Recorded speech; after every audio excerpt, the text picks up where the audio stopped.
Merci de votre fidélité au programme de la Info Africa TV. Mesdames et messieurs, soyez les bienvenus dans cette édition d'information.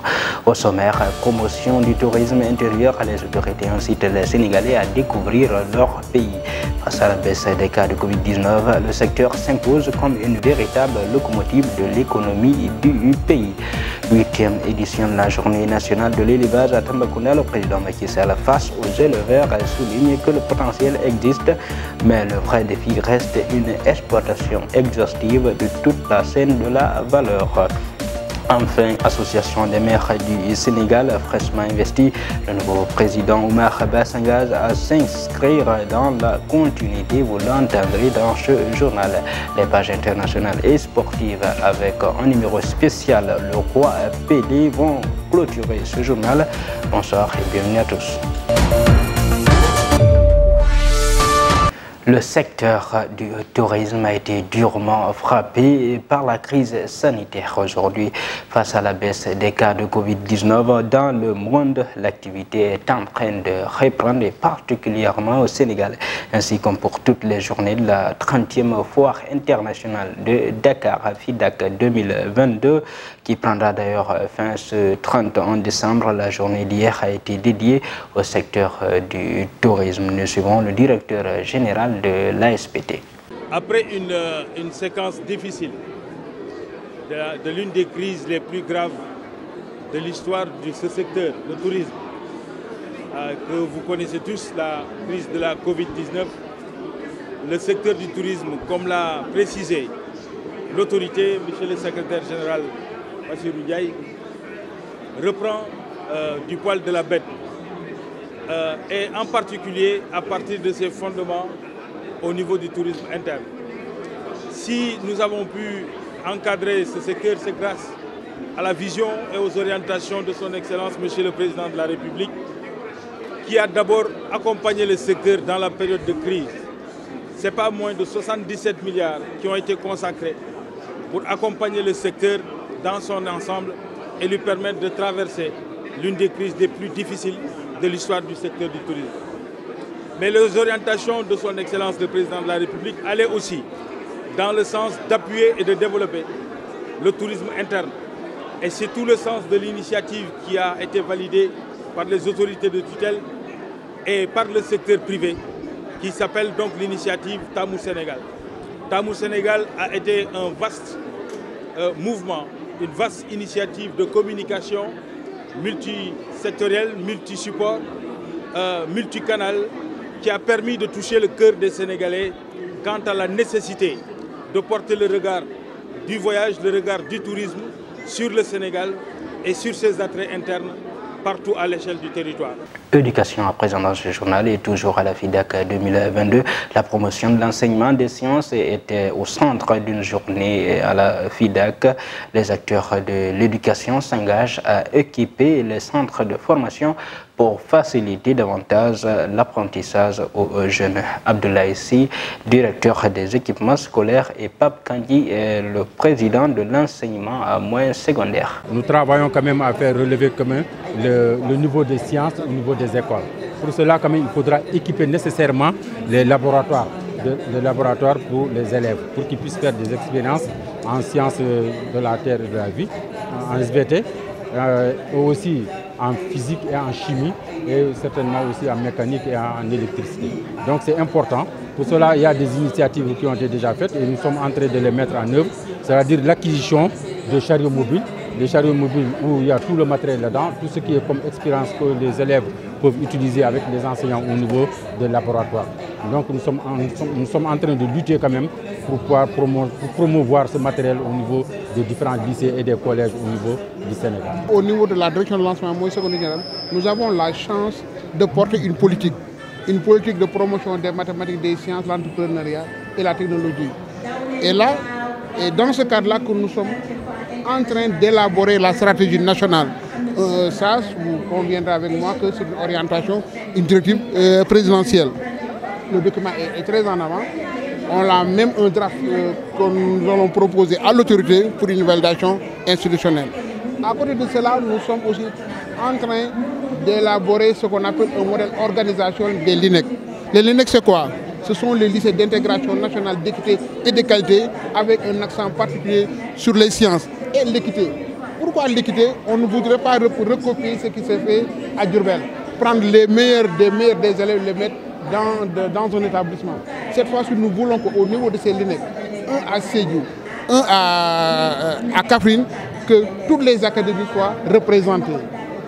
Toutes les couches sociales, en tout cas, ce sont les orientations et les directives de M. le ministre. Et heureusement, en faisant un benchmarking au Maroc, c'est ce que nous avons trouvé à Benguerir. En bref et en image, l'administrateur du site Dakar Matin et journaliste d'investigation Papa Alé Niang, après une décision radicale, en effet, il a demandé au médecin de l'hôpital principal d'arrêter les soins qu'il lui prodigue. On rappelle qu'il avait été évacué d'urgence parce qu'il a très mal un point. Les Échos renseignent dans ces colonnes que le journaliste Papa Alé Niang a exigé son retour en prison. Je vous le disais dans le sommaire, 8e journée nationale de l'élevage à Tambacounda. Face aux éleveurs venus des 4 coins du pays, le chef de l'État, Macky Sall, s'est réjoui de la tenue dans la région de cette importante célébration. Le potentiel existe, mais le vrai défi reste une exploitation exhaustive de toute la chaîne de la valeur. Son Excellence Macky Sall. Je me réjouis que Tambacounda ait été choisi cette année pour abriter la célébration. Car Tambacounda, de par son cosmopolisme, regorge d'énormes ressources pastorales et constitue la principale zone de repli du cheptel national. Mesdames et messieurs, chers éleveurs, le potentiel existe, mais le vrai défi reste une exploitation exhaustive de toute la chaîne de valeur, d'où la pertinence du thème de cette édition qui porte sur la modernisation et l'intensification des systèmes d'élevage pour une compétitivité des chaînes de valeur animale et la souveraineté alimentaire. Face aux nombreux défis climatiques, sanitaires, économiques, sécuritaires, le thème interroge notre capacité à agir positivement sur toute la chaîne de valeur, de l'approvisionnement à la commercialisation, en passant par la production, le développement des ressources humaines et la mise en place d'infrastructures de qualité. Également dans le sommaire, je vous le disais, officiellement installé dans ses nouvelles fonctions de président de l'association des maires du Sénégal, le maire de Diop, Oumar Ba, s'engage dans la continuité des projets et programmes légués par son prédécesseur Aliou Sall. À son tour, le président sortant s'est félicité du climat social qui a prévalu au sein de l'association durant son magistère. Nous suivons successivement le nouveau président et l'ancien président. Si on en est là aujourd'hui, c'est parce que le président de la République l'a voulu.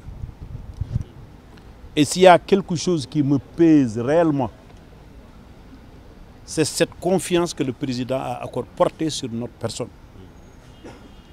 Chaque jour, je me pose la question, est-ce que je serai à la mesure d'approcher ces attentes? Donc vraiment, ça me pèse, mais avec votre soutien, avec votre appui, je pense que nous pourrons atteindre nos objectifs. J'ai mené donc cette mission avec beaucoup de résultats positifs. Chez le secrétaire général, chez le trésorier, autres membres du bureau, je l'ai dit tout à l'heure, on ne va pas allonger l'allocution, mais je vous remercie du fond du cœur de votre humilité, de votre disponibilité, de votre engagement de tous les jours. Je n'ai pas pu tous les jours être là, mais vous avez assuré, comme si j'étais là, les charges qui sont les vôtres et parfois même les charges qui étaient les miennes. La diversité politique les ambitions personnelles n'ont jamais été mises en avant. On a toujours eu une très belle collaboration. Donc à travers vous, je remercie tous les membres du bureau qui nous ont accompagnés. Tout à l'heure, j'ai cité quelques noms comme ça au hasard, en disant que ces élus-là ont réellement contribué à notre succès. La date de l'audience solennelle de la rentrée des cours et tribunaux pour l'année judiciaire 2022-2023 est fixée pour le 23 janvier prochain. Sauf changement de dernière minute, cette rencontre sera présidée par le chef de l'État, président du Conseil supérieur de la magistrature, comme d'habitude à la Cour suprême. Voilà pour l'actualité nationale. À présent, c'est l'international. Et au Burkina Faso, pour démarrer, le lieutenant-colonel Emmanuel Zoungrana de retour en prison militaire. Et puis la RDC rappelle son ambassadrice à Paris après des soupçons de malversation financière. Enfin, en Birmanie, Aung San Suu Kyi condamné à 33 ans de prison au total après un procès fleuve.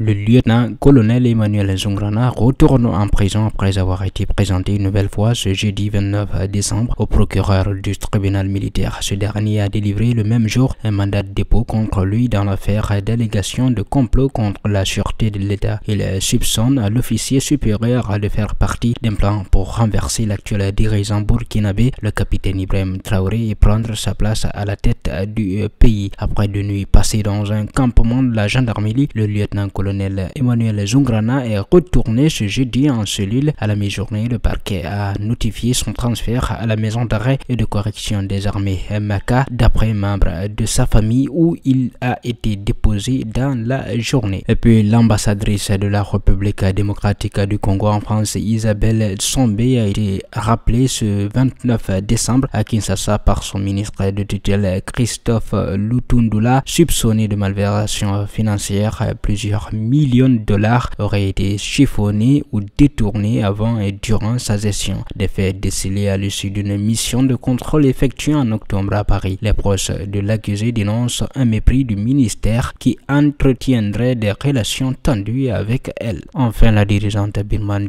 Aung San Suu Kyi a été condamnée par un tribunal de la junte à 7 ans de prison supplémentaire pour corruption dans le dernier volet de son procès fleuve qui s'achève ce vendredi 30 décembre. Jugée dans un centre pénitentiaire de la capitale Naïp-Yidao où elle a été placée à l'isolement, la célèbre opposante âgée de 77 ans doit passer un total de 33 années derrière les barreaux au terme de la procédure de 18 mois qualifiée de politique par les défenseurs des droits humains. Un tribunal militaire de la capitale Naïp-Yidao qui siège exceptionnellement dans le centre pénitentiaire où Aung San Suu Kyi a été placée à l'isolement a reconnu ce vendredi 30 décembre l'ancienne dirigeante coupable de 5 derniers chefs d'accusation de corruption qu'il a visé. Selon une source judiciaire de l'AFP, elle est apparue au tribunal en bonne santé.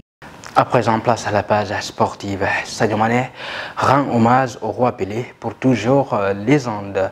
Enfin, Pelé, le football africain, c'est un mélange de respect et d'admiration. Nous serons. Suite au décès d'Edson Arantes do Nascimento dit Pelé ce jeudi à l'âge de 82 ans, les messages continuent de fuser de partout pour rendre un dernier hommage au roi du football, de Neymar Junior à Kylian Mbappé en passant par Cristiano Ronaldo ou encore Robert Lewandowski. Beaucoup de grands joueurs ont adressé un message d'adieu au triple champion du monde. Sadio Mané n'est pas resté insensible à cette communion pour célébrer au rey. En convalescence en Munich, le joueur du Bayern Munich a laissé un message sur son compte Instagram pour dire magnifier la légende brésilienne. Fort Eva Légende, a écrit Sadio Mané. Le roi Pelé est décédé ce 29 décembre à l'âge de 82 ans, quelques jours seulement après la fin du mondial 2022 et la 4e place du Maroc durant ce tournoi. Le Brésilien, qui avait annoncé et espéré le sacre d'une équipe africaine en Coupe du Monde, entretenait un mélange de respect respect, d'admiration pour le football africain. Et je ne pouvais pas manquer de féliciter le Maroc pour son incroyable Coupe du Monde. C'est formidable de voir l'Afrique briller. Le 18 décembre 2022, un ultime message était adressé sur le compte Instagram de Pelé de son vivant. Au soir de la finale du Mondial 2022, l'icône y saluait notamment le parcours des Lions de l'Atlas, 4e au Qatar. En juillet dernier, c'est au Sénégalais Sadio Mané que le Brésilien rendait hommage après son titre de joueur africain de l'année. Il a déjà conquis des fans du monde entier par son beau football et je suis l'un d'entre eux. Durant sa carrière, la superstar a rencontré à plusieurs reprises des équipes africaines. En matchs amicaux, il y a eu cette série de 3 parties du Brésil en Égypte face à la République arabe unie en 1960, durant laquelle il met un triplé à Alexandrie, victoire 3-1. Et il y a aussi cette venue triomphale en Algérie en 1965 avec un but à la clé lors d'un succès 3-0 face au Fennec. 2 jours avant le renversement d'Ahmed Ben Bella, s'il n'a jamais affronté d'équipe d'Afrique subsaharienne avec la Seleção, Pelé s'est en revanche largement rattrapé grâce à Santos en 1967. Son club de toujours rend en effet visite à des sélections comme celle du Sénégal, du Gabon, du Congo-Brazzaville et de la Côte d'Ivoire. Mesdames et messieurs, voilà qui met fin à cette édition d'information. Tout le plaisir a été pour moi de vous servir. Je vous souhaite une excellente fin d'année 2022 et une très bonne année 2023. Vous et votre famille, restez en compagnie des programmes de la Time for Africa TV, les meilleurs.